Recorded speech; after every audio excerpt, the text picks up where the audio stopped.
I'm Rebecca Jackson. Hi there. I'm Lauren Strand. Awkward silence. It I'm looks like Megan Megan Strand. wants to go last. And I'm I Daryl, was this is being Service polite. Webster. I was being polite.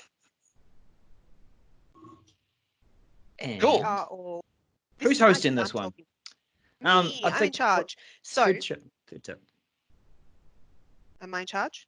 Yes. Yes, you're All right, awesome. So, what we're talking about now, in one of our last conversations, I thought of a really amazing book which was gifted to me called Your Oxygen First. So, we're talking about working from home at the moment, but we're not talking about working from home because everyone's bloody talking about that. But what we do want to talk about is everyone needs to be thinking about themselves first, not in the, oh my God, I need to go and buy a carton of a truck worth of toilet paper kind of way, but in the think about your well-being and caring for getting your own shit sorted out before you do other things. And I'm going to pass over to Daryl because he was talking about it before in the context of his organisation jumping in and getting their own setup sorted out before anybody else's setup. Yeah, well, I'm actually thinking of ever increasing circles because it actually starts with the home. And I faced this yesterday when we were given the warning that we're going level 4, everyone's going to have to stay inside.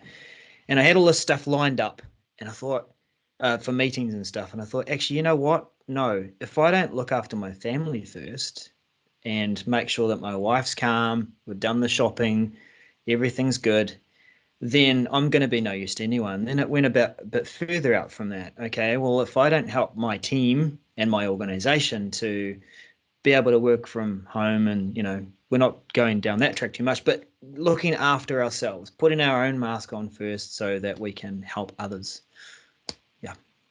I think I saw a really great quote or something last week which talked about this phase, this crisis, what's happening right now is going to be remembered for a long time. Don't let your children remember it as trauma.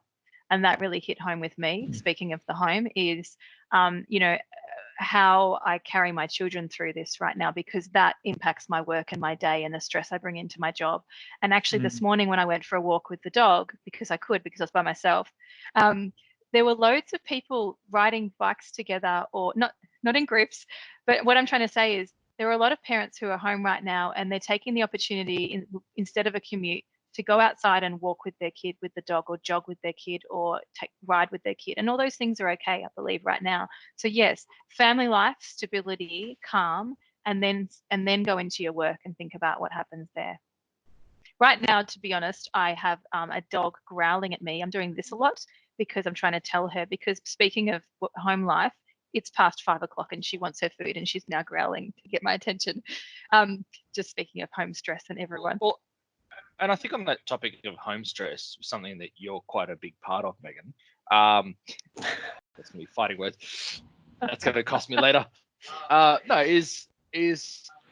think what's important is around this mental health, this mental well-being, is around taking time for ourselves. And I think that everybody has different ways of working. Everybody has different scenarios, different support structures. And obviously with most of us being contained to our homes, so Megan and I, are in probably a bit more of a unique situation than the average married couple, in that where a lot of the work we do is actually together. So we're actually on calls at the same time with the same people, or on calls at the same time with different people. So it can be quite a pressure cooker here, but it gives us, on one hand, the benefit of being able to flex and work around the kids. But on the other hand, like this morning, Megan just needed a half an hour I need to get out of the house and walk the dog and have some space. I've had that as well, where I just said, I need to put some headphones on and go into this room over here, because we don't have that luxury of being able to go into the office. So I think one of the things that's important, and no, not a work from home tip like all the others, but more of a mental health tip, is don't forget about our personal space. We have a lot less of it now. So we've got to figure out new ways to have it so that we don't, erupt in different ways, or it doesn't tax our children, because we don't want to be the dad who yells at their kid, or the mum who yells at their kid because they kept interrupting a conference call and those kind of things. So I think that's important to think about that, because that'll affect our kids. It makes me think on the personal space perspective. Thanks, Megan. thinking about, for me, I really enjoy having my own space, and what I'm finding now is that my digital space is being really invaded. Maybe a poor choice of words there, but it really is. You know, I'm on the computer all day for work, and then in the evenings I'm on the computer because I'm chatting to people, or I'm doing a Netflix party or that type of thing. So I'm finding, not just with work, so I'm not getting as much downtime as I normally would from work, like, you know, time without phone calls and that type of thing, but also in my personal time, I'm feeling really overwhelmed at the end of the day, which is, as Lorian and Megan know, I often will go to paper. Even though I'm a huge, you know, OneNote fan and note-taking fan, I'll often go to paper, go to a book, or have to remove myself from the digital, because it stresses me out. Just does. And I think I agree. I was thinking today, yesterday and today for me, was constant digital distraction by notification. And I realized, I think today, because everyone's pinned down at home, working from home in our company, there are a lot of, I think, people in sales roles that I work with that are often out on the road and at meetings. And because they're almost more available, they see me as more available, and I'm getting lots and lots of stuff, people, you know, triggering messages and things because everyone's sitting at the computer the whole time. I've been getting sore ears from my headset the last 2 days because never before have I sat here for the whole time. And that in itself is a problem, because usually I miss going to meeting rooms, walking down the hallway and sitting with a group of people and doing whiteboarding and stuff. So I think with this call as well, I think, so what we're sort of saying is, right now, yes, have your oxygen mask and all that sort of thing. Think of yourself first. But the other thing that I think we have to think about, we're touching on, is the needs of other people and what's a priority right now for everyone. You know, so our needs first, but then other people's needs. And some of those needs might be to just because think about the way you work and maybe others as well. So like use Do Not Disturb. I've been using Do Not Disturb this week way more than ever because of that, you know, digital shutting the virtual office door.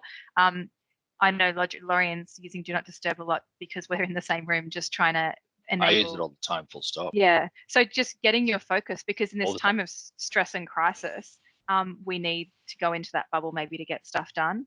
Definitely. I think there's also an expectation setting, which is we don't, like, this has been very rapid change. And so I would say that on day one, I was not as good a father as I should have been. I was a lot snappier with that. I was that guy who was not happy with his kids coming in while we were on calls and those kind of things. And it only took me like the second, third time to kind of go, hang on, this is going to be the reality for a long time. Yeah, sure, I can try and train my kids. And no, I'm not going to discipline them, those kind of things. But, you know, I can try to train them, but the reality is they're still kids. So I have to accept that this is the new norm. They're in my space. It's not so much I want to hide them from clients. I don't really care. If client says my kid, I'm a human being. It's more about my thought process and disruption, especially being broken out of hyper focus.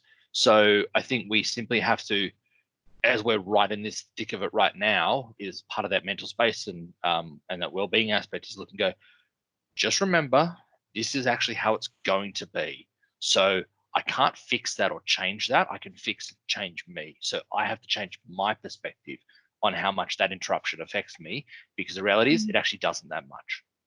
I have a question for you guys. There you go. I was just going to say, I like Megan, how you said the way that we can think about ourselves. We've got our own mask on. It is also about how we conduct ourselves back in that other direction. There's always a bigger story at the other end when someone's stressed out and they've snapped at you. You know, there's something that's happened at home. They've had poor sleep.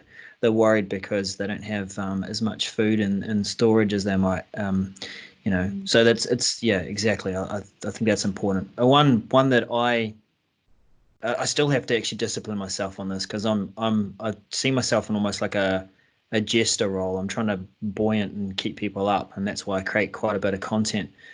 But I'm thinking that one thing, and this particularly even for MVPs and those who are quite social, you're hyper connected. You have many different signals in your workplace for your customers, social media. Push back, right? Just if you do not know how to multitask, let's be honest, and we'll react under this kind of pressure and we'll ride on adrenaline for a while. But let's be honest, we have to work on one thing at a time, and it's perfectly okay to say, just wait. I'm going to finish this call, or I'm not going to respond to you right now. Learn how to manage things like notifications and turn them off. Yeah. Do not disturb. Brilliant. Mute that conversation that you're no longer part of. Mute that, or leave that team that you no longer need to be part of. So I think also set a status message in Teams, because if you want to go into do not disturb, as I've done today and yesterday, I've actually set a status message saying, hi, I'm working on a bunch of things and I'm trying to minimize the amount of notifications. Do message me, I will respond, but when I want to get to it, unless it's urgent, obviously. But that's the thing, is I'm setting an expectation with my peers when they see my presence, as opposed to, oh, he's do not disturb, when's he coming out of it? Even words like managing a deadline, less responsive today. There can be minimal words that can be really, really powerful in that message. I think that one of the big things that stands out in this conversation that we're all probably heading to is basically mental health. I think mental health is key right now. And one thing I was going to ask you guys, just out of curiosity, so another concept for anyone who's listening, or you guys, is the third space. If you haven't heard the concept of the third space ever, there's a great YouTube video about the third space. My third space is my commute. So I'm not getting out of this house right now to have my 30, 45 minutes of songs in my head before I enter family time and be mum of the year every night, guaranteed. So am I in your space? So the concept of the third space, though, the thing I was curious about is, what are you guys doing with your commute time? Have you now gotten rid of commute time? Sorry, that was just too cheesy. I had to clean the cheese off the lens. Anyway, but Daryl and Bex in particular, are you doing something good for your mental health with your commute time? Or is the digital world coming into it so much more that's impacting your mental health? I have a very bad habit of rolling out of bed and getting on the computer. And so I'll answer your question by saying, no, I'm not doing anything good with my commute time, but I thought about that this morning, realizing that that's what I was about to do. And often I'll roll out of the bed, get on the computer, do a few things, then have a shower. Do you know what I mean? So I went, no, I'm not going to do that. I'll get up, I'll have a shower, I'll have breakfast, I'll feed Frank, the bunny, so he's not sitting there scratching away at the door. That was just this morning that occurred to me, that I was doing that. Daryl? My commute had become a really gorgeous, relaxing ride on a electric scooter. I've got very familiar with bumps on footpaths and cruising around. And then when I get into Auckland City after getting on the train, I'd go along the waterfront and then I'd cruise on into work or cruise on into a customer's. I am missing that. I really am. I tried to replace that a couple of days ago with running around a mountain a couple of times. Didn't do it this morning because, like Bex, I get up and like, okay, who do I need to respond to? There's my out of time zone community, people that I want to connect with and say, hey, are you okay? And then there's this brief, time of grab something to eat, spend some time with family, then it's on to calls. I think that's the thing we all need to get better at over this period, and even just going forward, is make time for yourself in the mornings and somehow do that. My son, second eldest son now, he's got to stay home. They've sent him home. You'll normally go to the gym. I think we'll go for a run tomorrow morning. I actually, yesterday, the day before, I was really struggling. I was just feeling, and it wasn't anyone's fault. I was holding it all in and not snapping, which was a positive, but I thought, I'm not okay. So I put my runners on. I went down the train track not far away, and the steps over the train track, I did about 4 times and kind of went, like, shed some energy that was just agitation, and came home and went, that was exactly what I needed. Yeah. So I think the other day I did something simple where I just drove down the road, probably about a 20-minute drive. Luckily I live near the beach, so I pulled over, basically car park, looking over the water, and sat in the passenger seat with the laptop, and I worked from there for about, to be honest, 6 hours.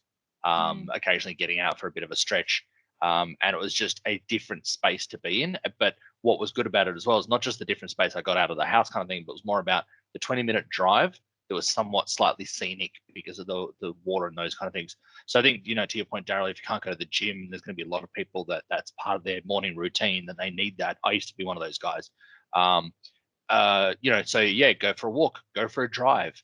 You know, just drive down the road and come straight back. You don't actually have to get out of the car and breathe any air or touch anything.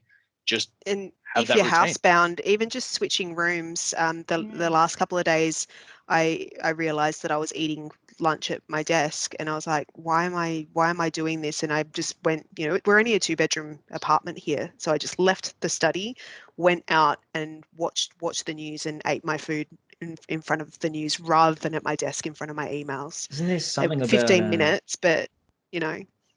Yeah, isn't there something about getting sunlight and vitamin D, which is supposed to help, you know, lift the endorphins or whatever? So I think even at a minimum, standing in the sun or even overcast sun for about 10 minutes or so, you know, got to get your You have to vitamin have D. your skin out. If it's cold, you've got to get your skin out. You've got to get it to actually hit your skin. I highly recommend walk out the front door if you can, stand on your balcony and just get some daylight on you. Definitely. Well, one of the things that we did on the weekend was faced with this reality of, hey, we're going to be locked in. Megan and I have been in this room for a few weeks now, but we went, well, hang on, now both of us are going to be in this room all day, every day. So we actually went out to IKEA and just got some lights to light up the ceiling, so that it's just more brighter, because it was okay before. Now it's actually so much. We actually don't even have the main light on because the other lamps are doing such a good job. And that was about $50 worth of stuff. Again, very fortunate that we can just go out and do this. But what it means now is it's not a dark, dank room that we're struggling to get enough light in. It's actually more of a pleasant experience where I can see my beautiful wife's face in the normal light of the camera. Funny you, because I was just about to round you up, so now it feels so mean. Thank you.